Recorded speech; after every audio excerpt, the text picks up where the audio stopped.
6 words. That's all it took for Caitlin Clark to shake the entire WNBA. Not a buzzer beater, not a record-breaking stat line, just a calm, almost playful sentence. I wouldn't miss a call, but those 6 words hit harder than a 30-point playoff game because Clark didn't just challenge the refs, she challenged the league itself. And the silence that followed from WNBA leadership, that might be the loudest response of all. Today we're diving into how one perfectly timed moment, delivered on the biggest stage possible, ignited a storm that the league still hasn't figured out how to contain. Before that line ever left her mouth, Caitlin Clark had already been through the kind of roller coaster most rookies can't survive. First, the injury. Sitting out 4 games, watching her team battle without her. And for a player who thrives on rhythm, that stop-and-go recovery was brutal. She'd come back, play well, feel great, then suddenly be sidelined again. No timeline, no guarantees, just waiting on her body to cooperate. But here's the thing about being forced to sit. It changes your perspective. So obviously I have the first injury and I sit out 4 games and then I come back and I play really well. Yeah. And I feel really good. And like even this begin the year, like I played great. Like I started the year really good. Like I felt really great. Like my numbers were great. I was shooting the ball well. And then I get hurt and it's like, okay, like you got to get healthy, whatever. You're like, I'm going to do whatever I can, you know, to get back to what I was doing and whatever, feel good. From the bench, Clark wasn't just another player grinding through possessions. She had a bird's eye view. She could see the patterns others missed, which calls were made, which ones mysteriously disappeared, and which players seemed to benefit from the whistle. Think about it. When you're on the floor, you're locked into survival mode, but Clark, she had time. Time to rewind film, study positioning, and break down officiating like an assistant coach. People close to the Fever even said she was quietly stacking evidence, filing away every inconsistency she noticed. And that's why her words later carried so much weight. And like the hardest part has just been like the stop and go of everything. Like, yeah. And also like with the type of injuries that I've dealt with, like there's no real, it's not like 6 weeks. All right, you're coming back for the Connecticut Sun game on August all about how you 30th feel in the moment. Or whatever. It's like, how do you feel? Like, and even like when I have been back, like, I don't know how I'm going to feel the next day after playing, like when you're dealing with like these type of injuries. So I think just like the patience of dealing with all of that and giving myself a lot of grace and just trying to be the best. This wasn't some emotional outburst after a tough loss. It was a statement from someone who had been forced to watch, wait, and prepare her shot, not on the court, but off it. But what Clark walked back into wasn't just any league. She was stepping into the middle of a storm that was already brewing, one that had players, coaches, and fans fed up long before she spoke. To understand why Caitlin Clark's comment landed like a thunderclap, you have to look at the storm she walked into. The WNBA wasn't in a steady, drama-free season. Far from it. The league was already drowning in what fans and players were calling the worst officiating stretch in years. Night after night, calls were being questioned. Clips of questionable fouls spread across Twitter.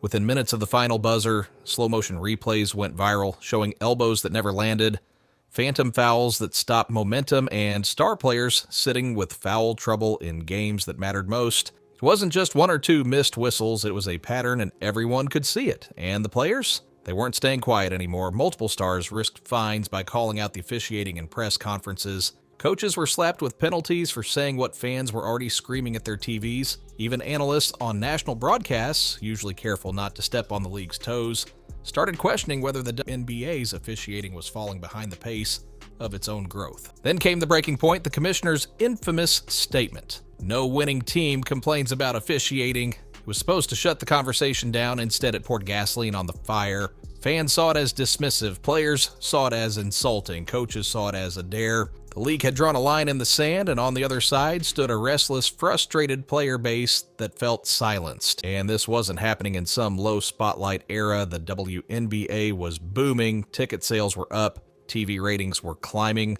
Storylines were more compelling than ever, with rivalries brewing and rookies like Clark and Reese pulling millions of eyeballs into arenas. The league's growth meant the officiating crisis wasn't just embarrassing, it was dangerous. The wrong call in the wrong moment could tank momentum for the very product the league was trying to sell. Now drop Caitlin Clark into that chaos. She wasn't just another rookie, she was the rookie, the player whose name alone was driving headlines, pushing ratings, and turning casual sports fans into WNBA viewers. She was the league's golden ticket, the marketing engine every team wanted to cash in on, and she wasn't on the floor, she was sidelined, watching all of this unfold from a distance.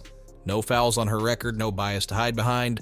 Just pure observation night after night as the crisis deepened. So when Clark finally decided to break her silence, she wasn't just adding her voice to the noise. She was dropping a message with the force of someone who had both the receipts and the power to change the narrative. But what made that message even sharper wasn't just the timing, it was the platform. And the stage she chose to deliver it on was no accident. Caitlin Clark could have said it anywhere. She could have thrown it out in a locker room scrum, dropped it in a post-game presser, or fired off a tweet in the heat of the moment. That's how most players do it. Raw emotion. Wrong place, wrong time. And the message gets buried under 100 other headlines. But Clark, she waited. She calculated. And then she picked the one podium that guaranteed her words wouldn't just be heard, they'd be amplified.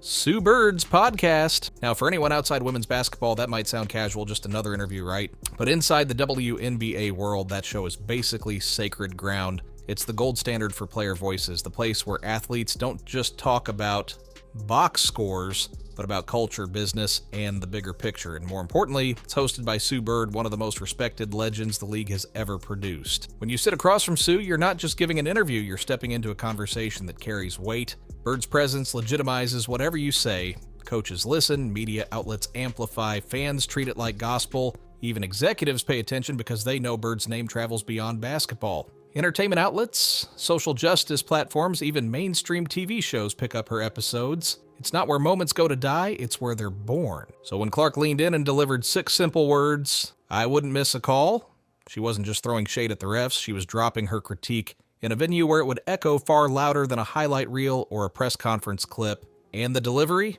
That mattered just as much as the platform. She didn't shout, she didn't rant, she didn't sound bitter, she said it calm, director, almost playful, which made it hit even harder. Because the fans could tell this wasn't frustration boiling over, this was precision. And you could see it in Sue Bird's reaction. The little smile, the quick head tilt, like she instantly knew what just happened. In real time, a Hall of Famer recognized a rookie turning into something bigger. A voice powerful enough to shake the very foundation of the league. That's what made this moment dangerous for the WNBA. Clark had just hacked the system. She turned what could have been a forgettable complaint into a cultural conversation. And the ripple effect would explode faster than anyone inside league offices was ready for, because once the clip hit the internet, it wasn't just a soundbite anymore, it was a movement. The second Caitlin Clark's words hit the internet, they took off. Fans clipped the moment, shared it everywhere, and within hours, her quote was trending across the country. Hashtags like hashtag Clark was right blew up. People started tagging her under every missed call from other games, almost like she had become the league's official quality control officer. In Reddit threads, fans even kept running lists of questionable fouls, treating Clark's comment like proof that they weren't imagining things, and it didn't stop online. In arenas, crowds started chanting her name whenever refs missed a call, even in games she wasn't playing. A rookie sitting out with injury had more influence over the conversation than players actually on the floor. On the inside the league, it was chaos. Executives were split. Some wanted to warn Clark to keep those comments private, while others knew silencing her would backfire. The referees union wasn't happy either, with some officials taking it as a personal insult. Still, a few admitted off the record that she had a point, and the official WNBA response? Nothing. No statements, no clarifications, no attempt to control the story. Just silence. But that silence made Clark's words even louder. Sports shows debated it, fans kept sharing it, and with every day the league refused to answer, her voice became the dominant one. At that point, it wasn't just a comment anymore, it was a power shift. Publicly, the league stayed silent. But behind the scenes, it was anything but quiet. League executives were split into 2 camps. One group wanted to shut it down fast, pull Clark aside, remind her that questioning officiating in public was crossing a line. The other group warned that doing that would be a disaster. You don't muzzle the player who's selling out arenas, driving TV ratings, and carrying the league's momentum. Silencing her would only make her look like a martyr. Then there was the referees union. Some officials felt attacked, even humiliated by how quickly Clark's words blew up online. They believed it wasn't just a shot at a few missed calls, it was a shot at their professionalism. But even within their own ranks, a few admitted quietly, Clark wasn't wrong, the inconsistency was real, and the data backed it up. Analysts had already pointed out strange patterns in foul calls earlier in the season. Coaches had been grumbling about it for months. Clark simply said what others were too afraid to say, and she said it with the biggest spotlight possible. That left the league in an impossible position. Defend the referees, and you risk alienating Clark and the millions of fans rallying behind her. Side with Clark, and you undercut your officials, making their job even harder. The safest play? Say nothing. But silence doesn't end the conversation. It only makes her words grow stronger. And every day the league avoided addressing it, the balance of power shifted further away from the front office and closer to Caitlin Clark. The true test, though, wasn't happening in meetings or press releases. It was coming on the court, because once Clark returned from injury, everyone was watching to see if the refs would really treat her any differently. When Caitlin Clark finally stepped back on the court, it wasn't just a comeback game, it was a test. Every fan, every camera, and every referee knew exactly what she had said, which meant every call involving Clark was under a microscope.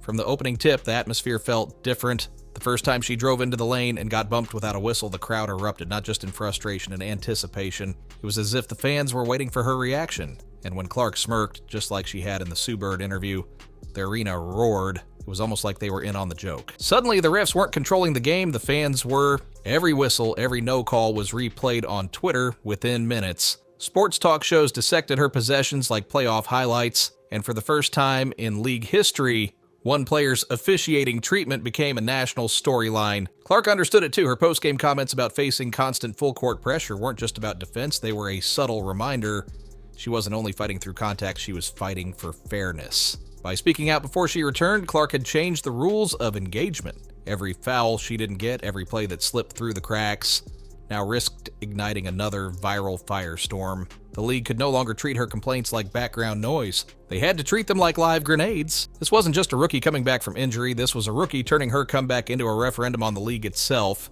And as powerful as that was, the ripple effects didn't stop there, because once corporate sponsors and broadcast partners started weighing in, the conversation moved beyond basketball into the business keeping the WNBA alive. Once Caitlin Clark's comment turned viral, it stopped being just a player versus referee issue. It became a business problem. Behind the scenes, corporate sponsors were paying attention. Clark wasn't just another rookie, she was the face on billboards. The reason TV ratings were climbing, the player whose highlights pulled casual fans into the WNBA for the first time. Her health and her presence on the floor weren't just important to her team. They were tied directly to ticket sales, ad dollars, and broadcast deals, and that made her criticism impossible to ignore. One source close to a network reportedly put it bluntly, "If she's not on the court, we lose money." For sponsors and TV partners, that wasn't just theory, it was math. Fan theories started spreading too. On Twitter and Reddit, people speculated that rival teams were targeting Clark physically, using extra contact and aggressive defense to wear her down, knowing if she was sidelined, the Fever lost their spark, and the league lost its main attraction. There was no proof, but the perception alone was enough to fuel outrage. That outrage began to snowball into pressure. Reports surfaced that league insiders were discussing changes mid-season, something the WNBA almost never does. The idea? Adjust officiating guidelines to emphasize player safety, especially for marquee stars. On paper, that sounds like common sense. In reality, it would also look like admitting Clark was right from the beginning. And once the league validates one player's criticism, it opens the door for every star to do the same. That's why this moment mattered so much. It wasn't just about a missed whistle anymore, it was about leverage. Clark's voice now carried weight in boardrooms, in sponsorship talks, and in league meetings. What she said could ripple outward into policy changes that affected everyone: players, refs, coaches, and executives. And that ripple effect had people asking a bigger question: if one rookie could shake the system this much, what would happen if others followed her lead? Caitlin Clark's challenge wasn't just about officiating, it was about power. For decades, athletes were told to keep quiet, complain in private, talk to the league, and let the front office handle it. Public criticism? That was a quick way to earn a fine, or worse, get labeled as a problem player. But social media flipped that playbook upside down. Now one comment can turn into a headline in minutes, a trending topic in hours, and a full cultural debate in days. And Clark just proved that in the WNBA, even a rookie has the platform to pull it off. We've seen this shift before. NBA stars using their voices for social justice, NFL players pushing for safety reforms, soccer icons demanding equal pay. Each time, it started with one voice loud enough to break through the noise. In women's basketball, Clark may have just become that voice. Her 6-word challenge didn't disappear after the podcast. It lived on in fan chants and hashtags and sponsor meetings, and in closed-door league debates. She showed younger players that speaking up isn't just possible, it works. Already whispers are spreading that rookies and college stars in the pipeline see Clark as proof that the fan base will rally behind athletes who challenge authority. That could mean a future where confrontation isn't the exception, it's part of the culture. Of course, not every player has Clark's protection. Not everyone sells out arenas or drives TV ratings. But every movement starts with a spark. And right now, that spark is still burning. Her 6 words weren't just a critique of referees, they were a test of the WNBA's balance of power, A test the league still hasn't figured out how to pass. The only question left is whether this moment will fade into another headline, or whether Caitlin Clark's calm, almost playful sentence will be remembered as the spark that rewrote the future of women's basketball. 6 words. That's all it took to flip the script on an entire league. I wouldn't miss a call. It wasn't a rant, it wasn't an outburst, it was a calm, calculated shot that exposed just how fragile the WNBA's balance of power really is, and the silence that followed. That silence proved Caitlin Clark isn't just another rookie, she's already shaping the direction of the league itself, because this moment isn't just about fouls and free throws, it's about who gets to define the future of women's basketball, the executives behind closed doors, or the players who put everything on the line every night. And for the first time, it feels like the players might actually have the louder voice. So, now the question isn't whether Clark was right about the officiating, the question is whether the WNBA will adapt or get left behind by the very stars it depends on.